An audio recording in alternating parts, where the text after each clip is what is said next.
ọrụ na nwa ikuku agwọdụ ndụ oge ọ nọ na-awụgharị agwara nkụ na ebe iji aka wekpu onwe gị ị atacha afọ ebe ahụ iwepụrụ onwe gị afọ ị atakwa ahụ na ị ata afọ n'ụwa mana ọ na ihe awụ ọgbara nkịtị mana okwu juru ọnụ and the more you try to come out the more ị na-eme onwe gị ọdụ ka iwu onye iberibe ịghọtago oge ọrụ na gwanụ one place ebe nkọtọgoro Ebuka Obi ma ebe nkọtọgoro Zion but you keep doing that whenever there is issue surrounding Zion ị na-amịgharị ka agwọ na-epiogharị ka agwọ onye dụka mụnwa wezụgo ya daa ka ebe ahụ ị na-epiogharị je na-amịpụta out ịghọtago mmadụ na-amịpụta out.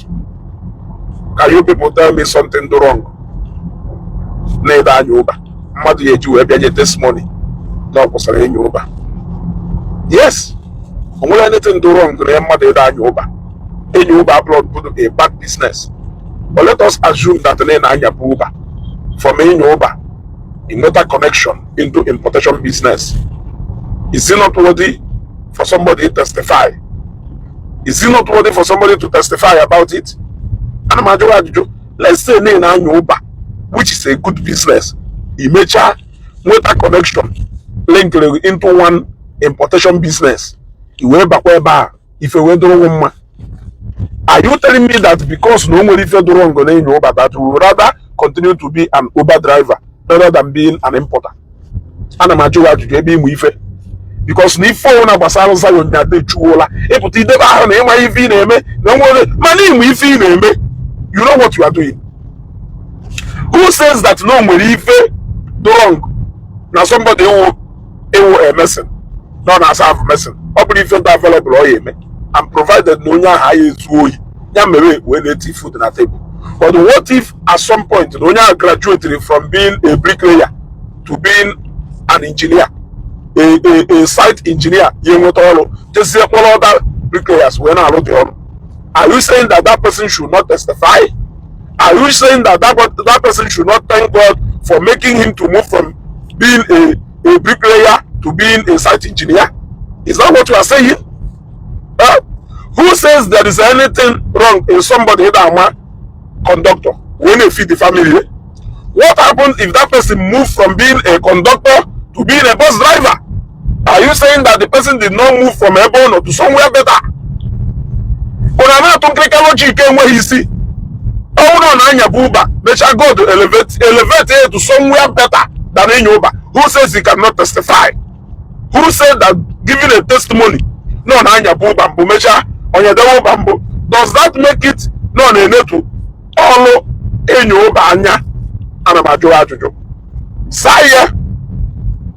Every day around him we feel him. I've been on social media, they exhibit ignorance on go in the book. But every day, matter of Ebuka and Chuola. And because need go away, because need berry go away. No, it is your way in a tight corner. How much is express your way? You know, Busu Manoba. I am asking you. Who says that 504 is not a car? Who says that Corolla is not a car? Anoni Weber, Sienna Anoni Weber, old modeler. Who says that this Sienna Blomodo can't it move from Newi? Can't it move from your village to Lagos? What happens if God elevates you from that Corolla to 2015 Corolla, or from that Corolla to Nukumoto, Benz, Bogotaro, or Nukumoto Karaka? Thanking God no elevate from that motor to a bigger one. Does that amount to equal that Corolla? Motor call. Does that amount to equal that Corolla? No plus motor call. Because Nisi from Corolla Bagolu na a bigger motor. You cannot testify or thank God who has done that.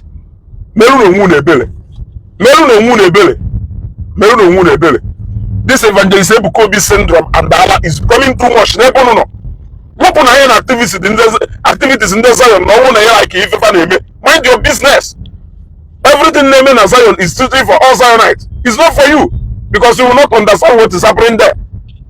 Who says that no yes from old Sienna, we're going to new model Sienna? Now testimony and God don't thank if you get to a newer model motor. amount to ikwu na the other moto onya buru mbo na o nwere ife ọwụ una na-akụgharị asịrị na-enyopụgharị ife enweghị isi ị bịara justify la ya ọrụ ụba as if na the guy nwere mgbe ọ gwara na ọrụ ụba enweghị isi na ọ kwụsịzịrị ịnya ụba maybe something ndụ higher. You don't want him to testify or because no jenye that testimony na Zion ground onye na adoration keda even you ekwu na testimony with verifiable address. Yes, nya we feel you ekwu all because no proof get beyond every reasonable doubt. Now that guy na anya pu bambo. Yes, and everything about Ife verified correct. No one access na emergency ide proof wala na enyo ba wonyawo the highest of all. Ta ka enu like we no nwe ndị na anya uba ebe ha kpọ Ife pu obodo iwo jenya wo ba kpọ Ife. You want to use this now as a medium to pass that message in our past sins. Mere no nwu na ebelo. Mere no nwu na ebelo. Can you for John Kuna Makeba? You are even more destructive about it after Evangelist Ebuka Obi as our minister, but you don't know. After maybe either somebody without a video. In my video, running screen record on a phone, man. Play analyze here. If you remember, it's a record to come with Mukuru as you go say, na Pomogona, no go some na Pomogona. Na agwa maka Zion jukwose Zion jigarese mu prove oluye. I know what I said and I can prove it. But even jidere ndi na anyi funa adamari a reply kewe to video ndị mmadụ mere, especially ebe ngwacha analụ ife mma agwa unless no ka nwe more things nka dị dire gwa because ọ wụrụ na m chọrọ na oge ọ na-ekpọrọ m na ife na-ajụ m maka page igosikwuru ebe mụ na akpara 1+.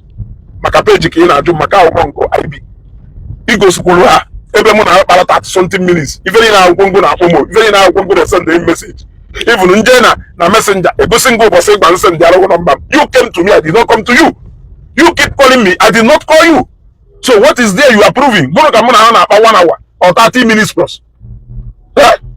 Ụbọchị m kwuru na ịkpọrọ mụ na kwugido wee ruo na head bridge. That was the day mụ na 1 hour plus. What were you telling me in that conversation? What were you telling me in that conversation? You are trying to tell me why I should not speak for Ebuka, but you can be speaking for Father Mbaka. Is that not what you are telling me? Is that not what you are telling me? You are busy telling me the reason that page you do today, but you don't know if I have my page you do today. More today, page you do see kebe about Saga. It even the name na kem. Ona fubo dife. Na jojo. What is wrong in driving Uber? Any available avenue follow ka eji atu get Evangelist Ebuka Obi okwu onye kwucha osi na onwe ife okwuru onye si from ebe ọ nọ gbagoro ebe dị mma onye nyesi testimony inye testimony ya ama ntutu na ebe ahụ o si wee pụta na ndị nọzi ebe ahụ egwuregwu kafa na egwu ọ bụla yet ịnyacha moto go moto ọzọ celebrate ya isi n'ụlọ ebe ibi pụọ kwaje n'ụlọ ọzọ celebrate ya even mgbe isi Nigeria pụọ celebrate ya the rest of us nọ Nigeria aya na-esi nnyega kedu ife ị na-celebrate ya ọ bụla na obviously n'isi ebe nwe ka isi wee nọ jee ebe dị mma celebrate bazie ominu na anyị niile nọ Nigeria na egwuregwu ka anyị na-egwu na Nigeria ma ọ na anyị niile na-ata afọ tikwa na onwe na channel share this video go can share e mara ị na-eme video do serious mana imecha video share daalụ.